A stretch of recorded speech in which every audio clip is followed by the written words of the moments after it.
Hello, welcome to another video blog edition of the Dreizin Report. Glad to be here. Thanks for watching. Gonna have a really brief housekeeping this time. I just want everybody to know it's so funny. What happened with this Let's Go Brandon shtick is that I had hundreds, literally hundreds of commenters that were in the comments writing Let's Go Brandon or LJB or FJB. And what YouTube did is they actually shadow demonetized me, where basically my revenues for that video, the last couple of videos, basically dropped by 50% or more. And so what they do is, they have these obviously computer programs. Probably no one's looking at it live, but they have these computer programs that look at everything, and they probably don't watch the video, right? But they look at the comments and they see, they look for key terms, and then based on the fact that 200 or 300 or more people said, "Let's go Brandon" in the comments.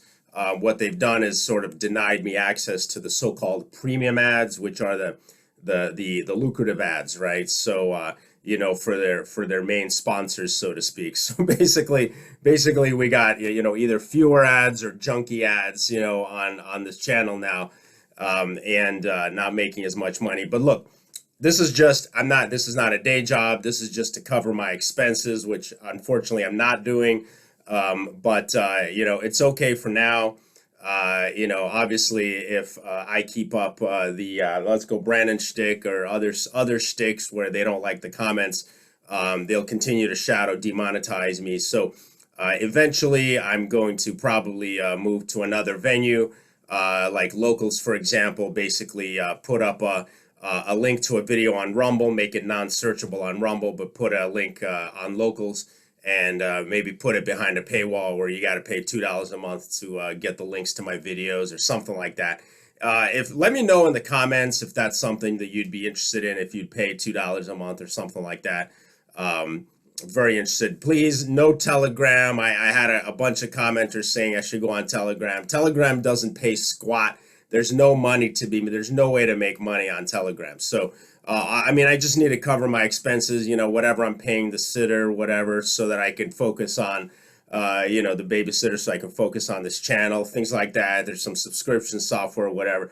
There's always an expense. And so in the long run, I'm going to be looking to at least recoup my expenses.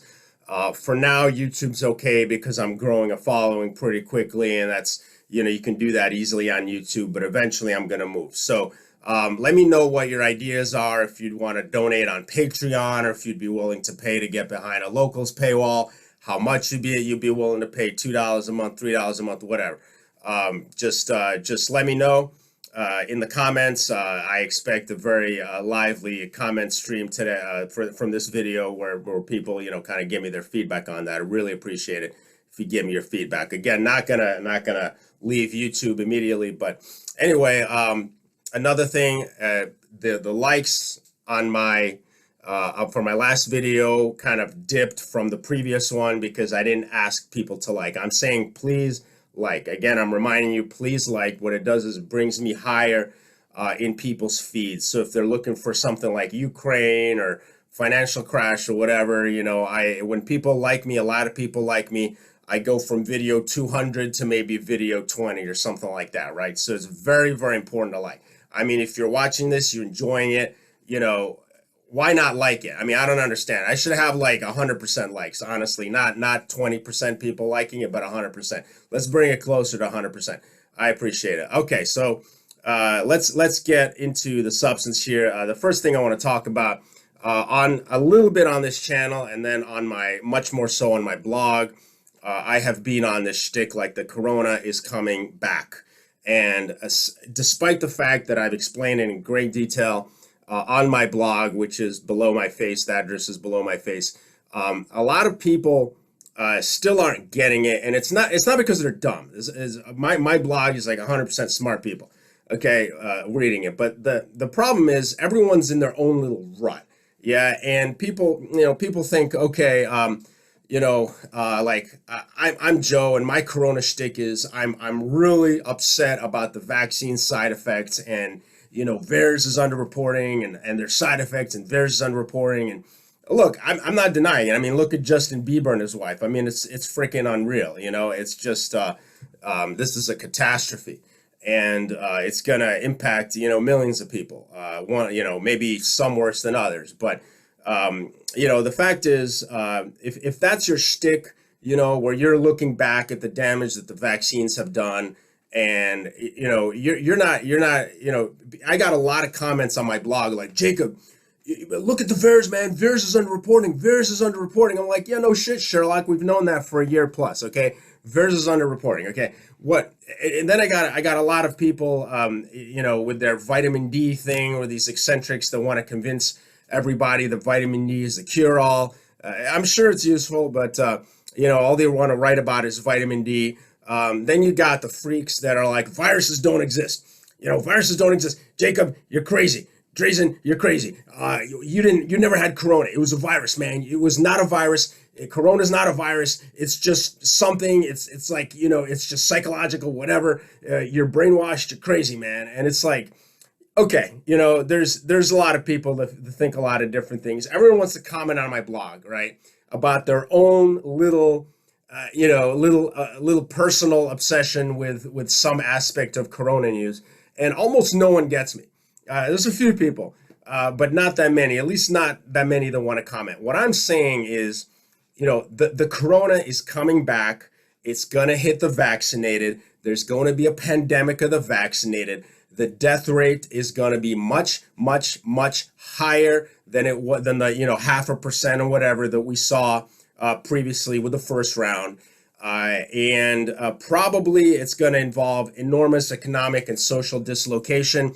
It's not going to be a vacation like for the office workers, like basically everyone with an office job got a vacation last time, whether it was, a month or 3 months or still at it, it was a lot of people, it was a vacation, except the kids had to stay home, What I'm talking about is something much, much, much worse. And, why should you listen to me? Well, first of all, I don't really care if, people really, I'm not providing you actionable advice, right? Like, I'm not saying, go out and buy guns or something like that. There's absolutely nothing that I'm recommending to do. I'm just trying to get people's head around the fact that when they see it coming, they'll immediately recognize it. And at that point, they can make their own decisions. Okay. Why do I feel like I'm competent to make predictions at all? Well, I mean, I have a track record. Okay. Way before my blog, I saw, and I put my money where my mouth is too. Way before my blog, before my mailing list, way before this YouTube channel, when I saw the Corona coming back in January of 2020, I put $2,500 to $3,000 down into long options on triple leveraged U.S. Treasury bond funds, and made a gross return pre-tax of $54,000. Okay, within 2 months. Okay, so that's good, right? I mean, I put my money where my mouth is. I don't make stupid predictions. They're just out there with no grounding. More recently, when I saw the fertilizer shortage crisis and the spike in fertilizer prices, I saw this back in November. I sent it out to my mailing list at the time. Here's what I think is going to happen. I think it's in my blog archives. Also, my webmaster transfers my mailing list to my blog archives. So I put like $5,000 on long options of Nutrien Corporation, which is one of the giant Canadian fertilizer makers. And I came out of it making like $240,000, $250,000 gross return. Okay, I don't know why I didn't put more in. I could be retired today. But anyway, I made like $250,000 gross return on $5,000, okay, on this Canadian fertilizer company. And now I'm also playing options. I'm not going to say which ones because this is not investment advice. I imagine it's probably something that YouTube fine print that don't provide investment advice on your videos. I don't do it. I'm not telling you what to do. I'm not going to say what I'm playing right now. But yeah, I got some money invested, and I hope to make 100 times my investment. Based on the fact that there's going to be crazy times ahead, so that's my track record. I also called the Ukraine war. Almost everybody, at least in this country, thought that it was just Putin was putting everyone on and kind of just having one over on Brandon, and that it was just kind of a big joke, and he was just kind of trying to ridicule Brandon and make Brandon look weak and stupid. And I mean, I watched, I read all the, conservative, whether they're good or not. I mean, a lot of trash, but I read all the conservative websites. And I remember, I mean, it was all like everyone just thought it was a big joke on Brandon, and Putin's playing a joke on Brandon. And I was telling people on my mailing list, now it's on my blog, that, hey, there's going to be a war. And the best thing for Republicans, in fact, it's going to cause a spike in everything, food prices, fertilizer prices, oil prices, gas prices. And the best thing for Republicans to do is not get on the hate Russian bandwagon and just kind of sit it out and let Brandon and the Democrats and the empire make all their mistakes, and then basically the Republicans don't own it. And then now, of course, they don't say. I have a lot of people reading me up on Capitol Hill, actually. Or at least I did at that time. I think a lot of them checked out because they don't like what I'm saying about the Ukraine war since it started. But anyway, had a lot of readers back then, and I was telling them, hey, do not jump into this with both feet and go rah rah rah, kill Russia, because the rah rah is gonna wear off, and the prices are gonna stay. The high prices are gonna stay. Just don't do it. Just stay out of it. Come up with some position where, you want peace and you don't want them pushing war and whatever. Of course, they didn't listen to me. And now they're in the stupid position of trying to have to argue that it's exclusively 100% Brandon that has caused, gasoline prices to be $5 a gallon, and the food inflation and all that, when it's not. It's a lot of Brandon. It's a lot of their stupid green energy policies and coming in and saying we're going to shut down fossil fuels, and now we have a refining capacity shortage because basically, a year and a half no one's been investing in it because they're like, we're going to get shut down. What's the point? So we're not going to. So now, obviously, there's a lot of things that they did wrong. A lot of things. But the Republicans, people also understand that a lot of it is because of the war. So, when Brandon says it's a Putin tax, well, no, Putin's not taxing us, of course, but it really is an empire tax. It's the price that you pay to preserve America's hegemonic foreign policy and America's hegemonic position in Europe. So there is a little bit of truth to what Brandon is saying about, obviously using the wrong terminology and deflecting on Putin, but there is a little truth to it. And people realize that, it's thinking people in the middle, they realize that it's part of it is this whole green energy bullshit and trying to coming into office and immediately trying to shut down fossil fuels, but the other half is the war, right? And so now Republicans are trying to argue that no, it's just Brandon. Brandon's trying to argue that no, it's just Putin. And the public is left to sort of guess out which one it is. I mean, the Republicans could have been in a much stronger position with the public going into the midterms, but let's face it, they're the stupid party, right? I mean, Democrats are the corrupt party, Republicans are the stupid party. Everyone knows this, it's a fact. And I'm gonna take this off for a while. But anyway, get better lighting here. The fact is, they could have had much clearer message, and but they needed to make the problem is the way our system works is there's the war lobby, there's the military industrial lobby, and you need their campaign donations. So of course, from a campaign donation perspective, it was very difficult to just sit it out and not say rah rah rah kill Russia, right? So I understand our political system has its you either way you turn, there's going to be a wrong answer, but I warned them. Now they look stupid. I was saying this back in January, back in December. Don't do it. Don't get on that bandwagon. It's not something I could invest in directly. But anyway, made a lot of right calls, and we'll see how it goes with the corona. I think I'm trying to wake people up to at least think about the possibility that the pandemic's not over, okay, and that it's going to come back in a much stronger form. And I think all of these people that are trying to get on my blog and leave these comments like, no, Dreizin, you don't understand. As viruses, the more time goes by, viruses get more contagious, but they get weaker. And it's like, yeah, maybe that's the general rule that you heard on CNN, that you're just spitting back at me like a dumb parrot.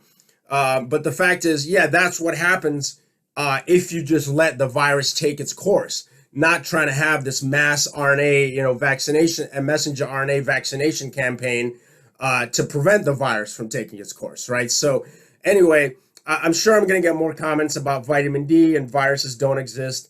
But this is my position. You don't have to agree with me, but at least acknowledge the possibility that it's coming back and it's going to hit the vaccinated this time because, for reasons I've spelled out on my blog, they no longer have the immune ability to create to pursue the mutations in the virus. They're sort of, especially the more boosted you are, the more that you are locked into the vaccinal antibody, and you can't create new antibodies to recognize new strains of the virus, and that's a huge problem.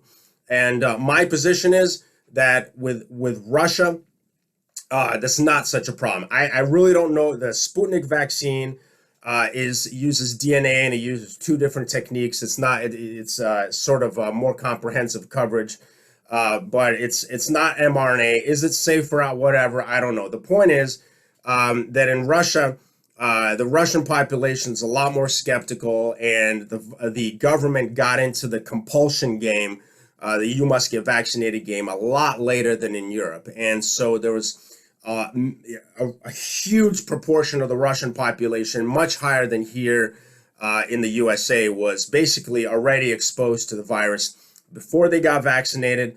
The vaccination rate is also quite a bit lower, and they're not so crazy on the boosting. So my anticipation is, if a much harsher form of the corona comes back that also targets the vaccinated specifically, it may hit Russia, but in a relatively to the Pfizer countries like the USA, Europe, Israel, and so forth. Russia's going to do much better, and I think that is going to have quite a huge impact on the balance of power, okay, in the world. And now also, I think this whole thing will have an impact on the political balance of power within individual Western countries as well. Now, keep in mind, everyone is talking about, well, it's like the Great Reset, and this is there's a certain subset of smart enough people that think that this whole virus or the vaccine, that it was all deliberate just to stimulate the Great Reset.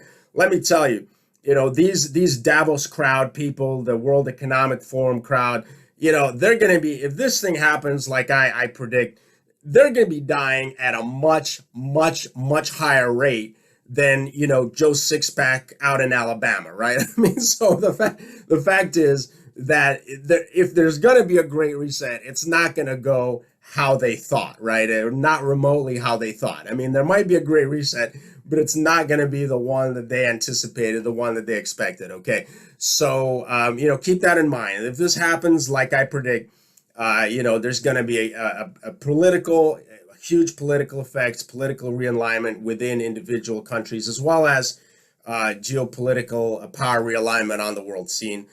But that's something good potentially, right? A lot of you have waited for. On the downside, you might have to bury your neighbors, because the system's just overloaded and people are just dying in their homes, or you might have to bury your own family members. I mean, I'm not saying panic and run around with your hair on fire, but I mean, what I think is going to happen is this thing's going to come back, and it's going to be more of a, medieval style epidemic, not a, this pansy ass, candy ass, pseudo, not quite pandemic epidemic that we had, 2 years ago, or we're still having it. I mean, this isn't going to be a vacation. Anyway, that's my prediction. I've been right on a lot of calls before. Let me see what's next on my list to talk about. Give me a second here. Okay. Now, I don't know when this is coming, right? I don't know if it's going to be, for me, it's like the election is like BC AD, right? BC AD. So this 2022 midterms, for me, that's like, that's the divider. And I don't know if it's going to happen before the election or after the election. If it happens before, We may not have an election. We may have another virtual election, in which case the Republicans are not going to do as well as they thought, and surely they deserve it because again, they're the stupid party. I'm not insulting anyone that votes Republican or knocks on doors or whatever, but we know that at the national level they're the stupid party. So we still have to talk about the economy for now. The economy now exists, obviously, independent of the corona for now. And I want to talk about mortgage rates. I talked to my mortgage broker yesterday, actually. And he said that the conventional rate for a excellent credit applicant for a non-investor loan, owner-occupied property loan, is now 6.5%. Okay, and for investors, it's closer to 7%. Okay, 6.5%. As of December, it was like 3.25 or 3.5. Now it's basically doubled, this year. And let me tell you, this is like, it's probably only going higher. They don't understand. They're talking about, well, we're gonna have a recession by 2024. Are we gonna have a recession by 2023? Are we gonna have a recession before the midterms? Look, at these rates, we're gonna have a recession right now. Basically, I mean, how about right now? Would you settle for right now? Okay, if not now, then by July. I mean, this is just a total disaster, okay? Because what happens is first-time home buyers, people that are like, unless you're, a lawyer making $300,000 a year or something, you can't afford. What this does is I did the math for a $400,000 home, right? Paying the rate now compared to the rate back in December, you're paying an extra close to $800 a month in interest, just in interest, okay? And that's not to mention the prices are ridiculously high already. So, as someone who's in their 20s or early 30s that was looking to buy a condo or a townhome, forget it. You're out of the market. That's done, okay? And all of that added economic activity where, you move in, you want to buy some new appliances, you want to get a brick patio, you want to do this, do that, you want to mulch your lawn, all of that goes away, right? Because you're still living with mom or you're still renting, right? So all that economic activity goes away. And it's not just first time, okay? I as an investor, right, as a landlord, I bought a bunch of property. The last property that I bought was in December with a rate. I think I got an investor rate of 3.5. I think it would have been 3.25 for owner occupied. I got 3.5, and even at that rate, okay, in the suburbs of Washington D.C., even at that rate, I can barely break even on my mortgage payments, tax, etc., relative to what I've got coming in for rent, right? So let's say you buy you go to Alexandria or Arlington near Washington D.C. and you buy a townhome for $700,000, right, or $725,000. You might be able to rent that thing out for $3,000, maybe $3,300, $3,350 if you're lucky, something like that.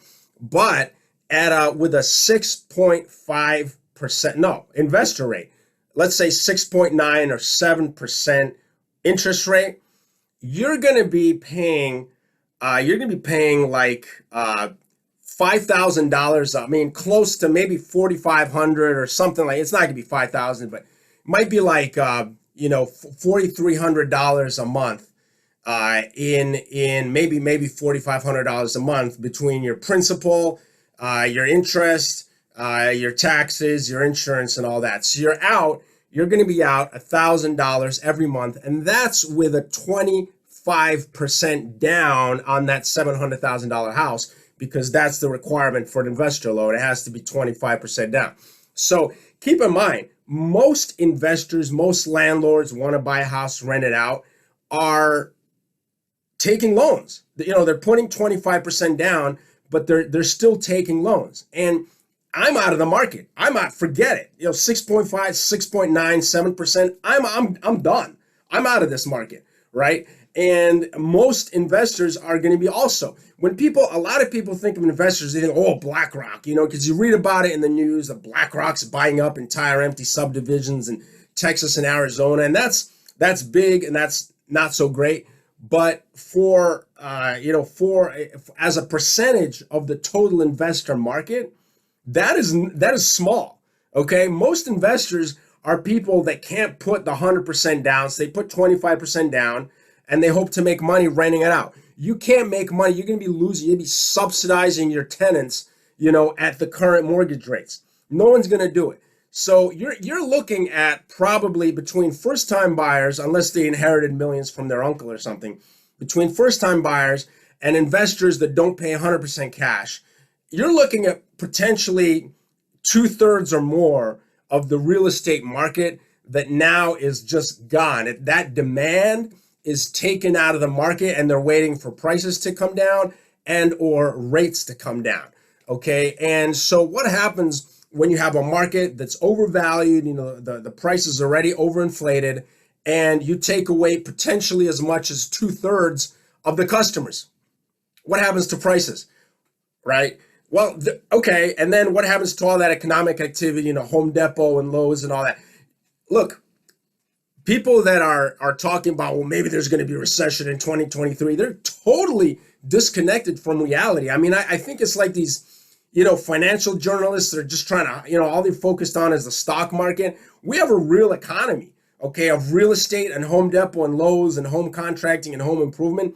That real economy is already shutting down. It's in the early stages, but it's going to shut down. And we're looking at another 2008, 2009 situation, unless or until they bring the rates down. And if they bring the rates down, we're back to high inflation, probably going to hyperinflation if they start printing a lot of money to keep people sitting at home when the corona comes around. Okay, so there's no way out of this, and it's happening much, much, much faster than these bozos on Yahoo Finance or Bloomberg or whatever are admitting to. And I don't understand. I mean, I don't know if they're not thinking clearly or just they're looking at just stocks and not the real economy. I don't know. But they're typically wrong, right? Now, or at least at inflection points like this one. Now, keep in mind what's really funny, because this is, a global view, right? What's really funny is that the mortgage rate in Russia now is actually about 7%, and some people have gotten as low as 6.1% from what I've read recently.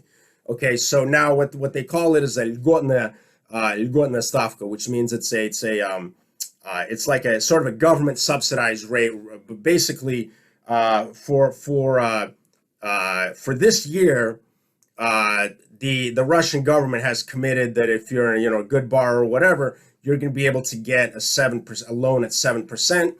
After this year, they don't commit to anything, but basically how it's, they obviously have the money to support this. You might say it's artificial, but they have the money to cover this now. So what's actually happening is, US, American, right, and Russian mortgage rates are actually now essentially equalizing, and the Russian rate is actually going down a little bit and the American rate is only rising. Keep in mind, in like developing economies like Russia's, you're supposed to have much higher rates for loans and so forth. So the fact is, the Russian and American mortgage rates are now about the same. It's just insane. And it just goes to show what a bad gamble Uncle Sam did trying to get into this economic war with Russia. Because everybody who expected, the Russian economy is going to crash. Then when it didn't crash, like, well, they're still going to be down 10% or whatever. The Russian economy is not going to contract this year. There's no way. They got so much money coming in. Even if the private sector contracts a little bit, they can just cover it with government spending for all their gigabucks and megabucks of, oil and gas. There's no way that the Russian economy contracts this year.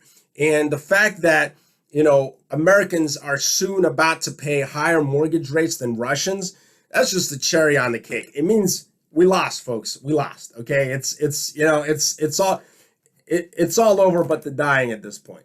Now, what else did I want to real quick? Okay, want to talk about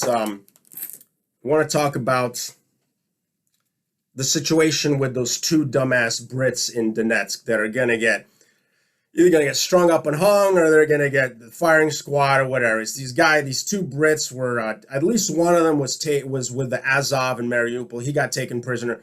The other one may have been in Mariupol. I'm not sure, but anyway, both of them were charged with, and I wrote about this a little bit on my blog. I didn't introduce too much new information, but I will here.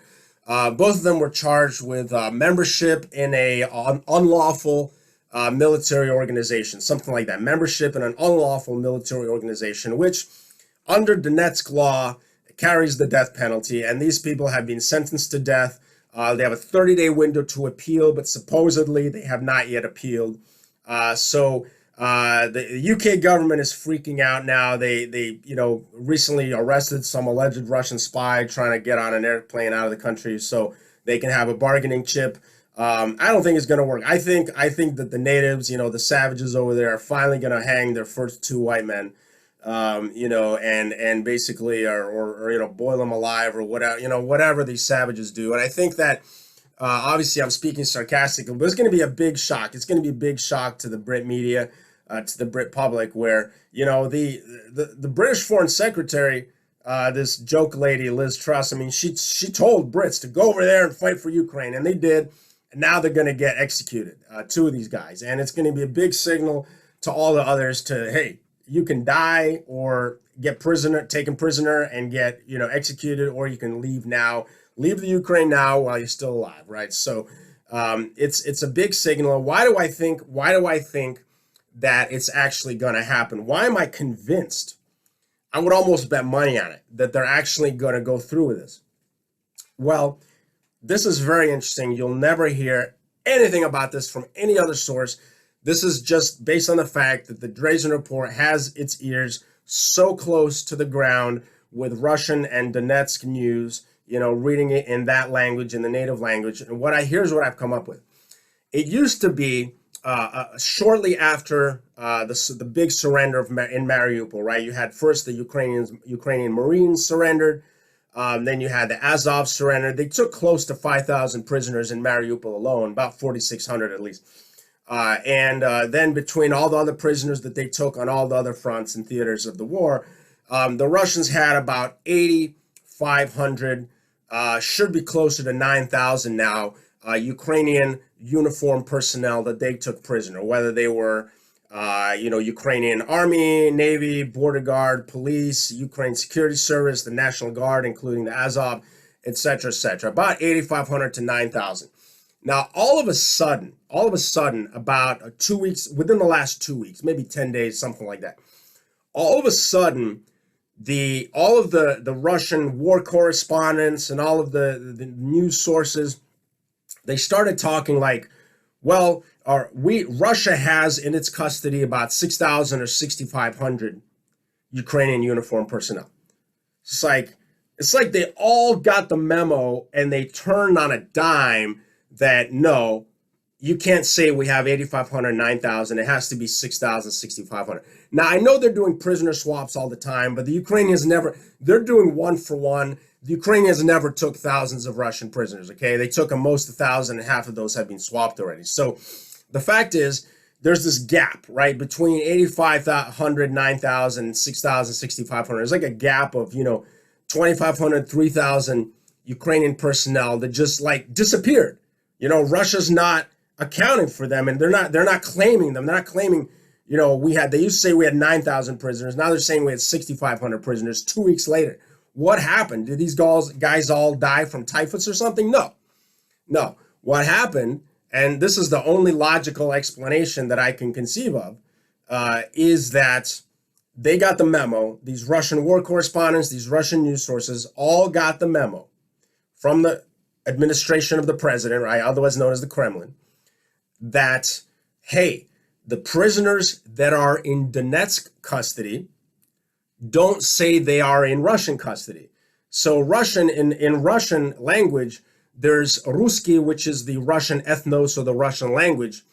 But then there is Российский, which is the Russian state or the Russian government or the Russian side. So they're saying, basically what they're saying now is there are, 6,500 prisoners в российском плену, in Russian custody. All right. Whereas before they were saying just we have 8,500, 9,000 Ukrainian prisoners. Now it's 6,500 Ukrainian prisoners в российском плену, in Russian custody.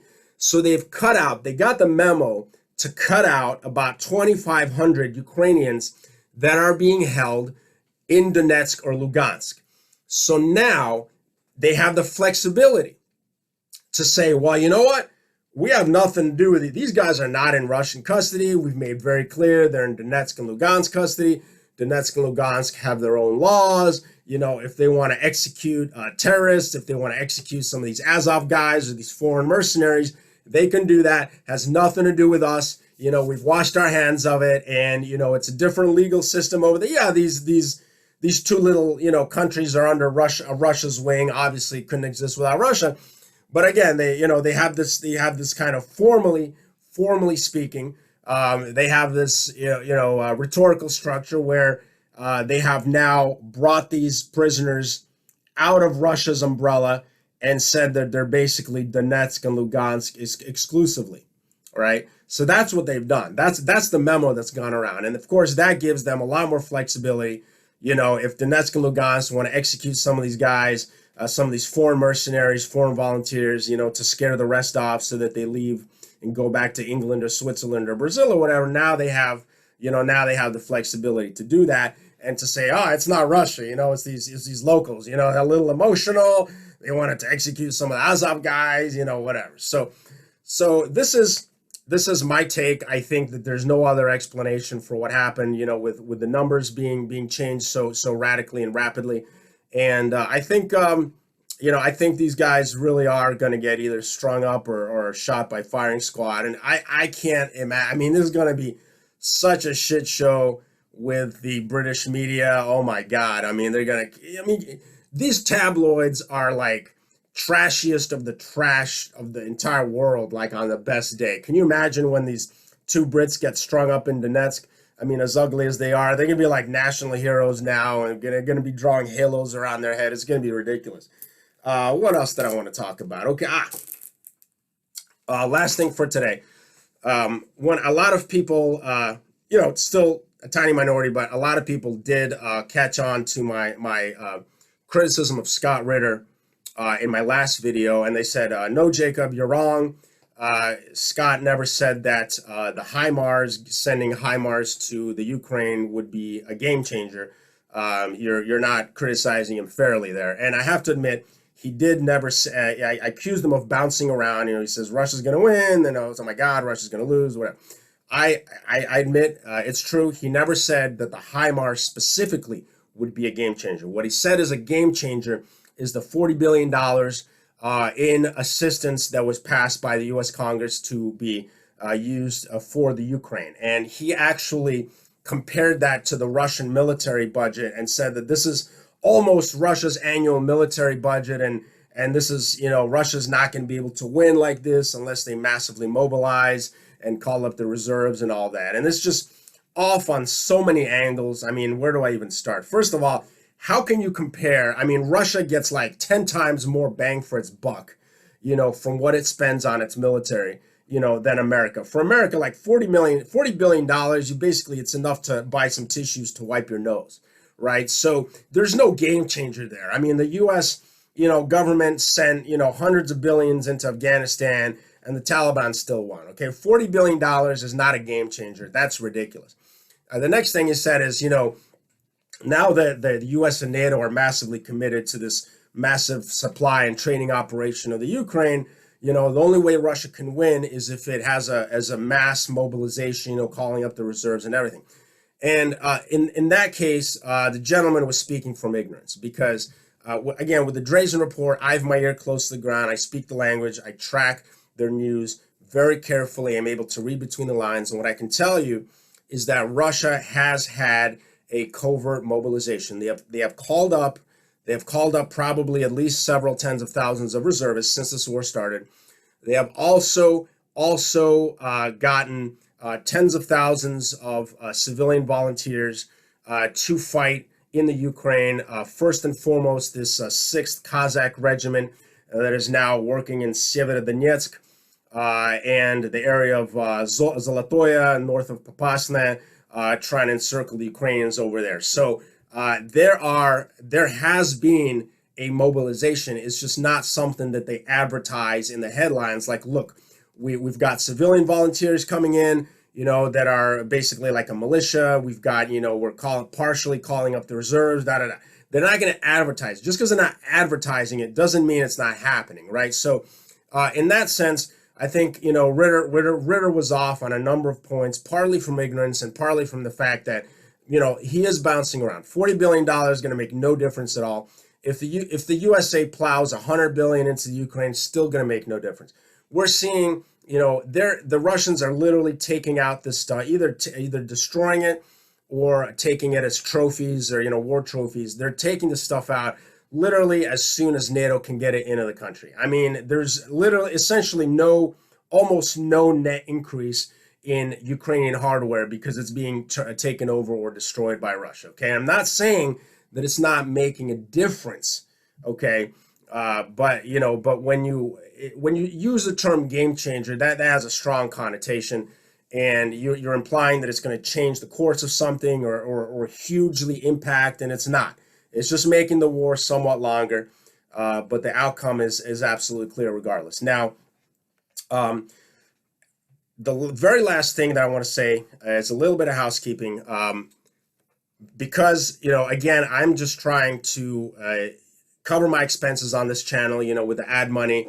It's not a second job. I'm not quitting it. I'm not quitting, everything just for this. But because I'm talking about sensitive things, if you want to leave comments about vaccines, pandemic, epidemic, COVID, coronavirus, I am asking, or vaccination, unvaccinated, I'm asking that you please put a period mark after every letter of your word, okay?